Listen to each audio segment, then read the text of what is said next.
Mamlakatimizda sog'liqni saqlash tizimini yanada rivojlantirish, aholi o'rtasida sog'lom turmush tarzini targ'ib qilishga alohida e'tibor qaratilmoqda. Xususan, bu jarayonda kasalliklarning oldini olish va erta aniqlashga qaratilgan ommaviy tadbirlar katta samara beryapti. Ayniqsa turli aksiyalar orqali mamlakatimizning chekka va olis hududlari qamrab olinmoqda.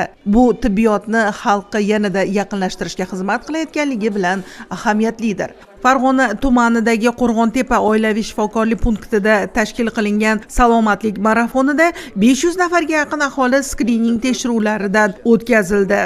Bizning Qo'rg'ontepa oilaviy shifokorlik punktimiz umr mindan ziyod aholiga xizmat ko'rsatib kelmoqda. Prezidentimizni aholi orasida sog'lom turmushni targ'ib qilish bo'yicha topshiriqlari bo'yicha hozirgi kunda Sog'liqni saqlash vazirligining 335-sonli buyrug'i ijrosi amalga oshirib kelmoqdamiz. Bu buyruqning asosiy mohiyati aholini o'zini salomatligi bo'yicha tushunchaga ega qilish, ya'ni o'sha o'ziga salomatligiga mas'ul qilish, kasalliklardan ogohlantirish, tibbiy madaniyatni oshirish bo'yicha amalga oshirilib kelmoqda. Bunda asosiy maqsad yuqumli bo'lmagan kasalliklarni profilaktika qilish, ya'ni o'sha qandli diabet hamda yurak qon tomir sistemasi kasalliklarini barvaqt aniqlash hamda ular asoratlari rivojlanmasdan turib aholini sog'lomlashtirish ishlarini amalga oshirish asosiy maqsad bo'lib kelmoqda. Salomatlik marafoni davomida tor doiradagi mutaxassislar tomonidan tibbiy ko'riklar o'tkazildi. Aholining o'z salomatligiga mas'ulligini oshirish hamda kasalliklar profilaktikasiga doir tushunchalarni boyitish maqsadida 10 nafardan ortiq volontyorlar aholi o'rtasida targ'ibot va tashviqot ishlarini olib bordilar.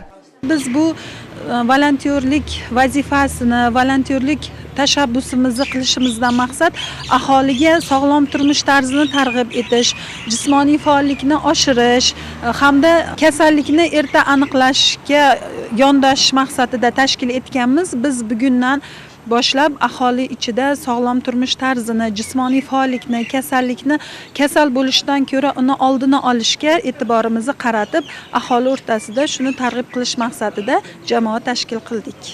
Oilaviy shifokorlik punktida tashkil etilgan salomatlik maydonchasida sog'lom turmush tarzi hamda jismoniy faollik bo'yicha ko'plab tarqatma materiallar ulashildi. Sog'lom ovqatlanish bo'yicha to'liq ma'lumotlar berib o'tildi. Patronajlar borib, xonadonlarga borib, holimizdan xabar olyapti. Bizi yoshimizda ayniqsa nafaqa yoshidagi pensionerlarni tez chaqirishib, yurak qon tomir kasalliklarining oldini olish. O'zimizni salomatligimizni o'zimizga tushuntirilyapti. Salomatligim Allohga shukr joyida. Chunki har kuni ertalab yuraman. Ishdan tashqari salomatligim uchun.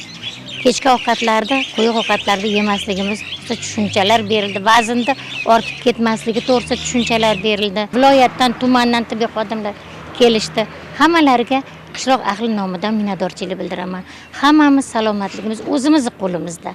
Ta'kidlash joiz, noyabr oyida salomatlik marafoni tumanning barcha oilaviy poliklinikalarida bo'lib o'tadi. Patronaj hamshiralari reja asosida aholini profilaktik ko'riklarga taklif etadi. Aholi ommaviy skrining tekshiruvlari va profilaktik ko'riklardan o'tkaziladi. Surunkali kasalligi bor bemorlar viloyatimiz hamda respublikamizning yetakchi mutaxassislari ko'rigi hamda yuqori texnologik tekshiruvlar uchun saralanadi. Zaruratga ko'ra instrumental tekshiruv va tor soha mutaxassislariga yo'naltiriladi.